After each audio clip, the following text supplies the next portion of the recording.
দেবু আঙ্কেলের ছেলে মানে আমার ভাই, তার সঙ্গে হাঁটতে হাঁটতে একটু ফাজলামি ইয়ার্কি করতে শুরু করে দিলাম। দেখেন খুবই দুষ্টু ছেলে, দারুণ দুষ্টু। আর করতে করতে চলে এসেছি আমাদের এই হরি মন্দির, যেহেতু পরশুদিন অনুষ্ঠান, সেই মাঠে চলে এলাম। কতটা রেডি হয়ে গেছে মাঠ, দেখুন চারিদিকে দোকানপাট ফুল বসে গেছে।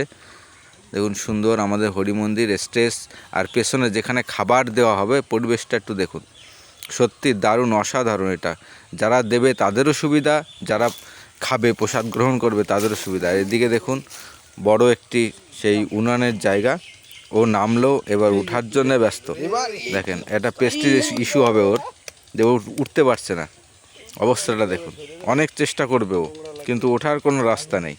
তারপরে আমরা কি করব, ধরেই তুললাম ওকে। যদিও না, ও শেষ পর্যন্ত পেরেছিল উঠতে, একা একাই উঠতে পেরেছিল। দেখুন কতগুলো একদম পাকাপোক্ত উনানগুলো, কি বড়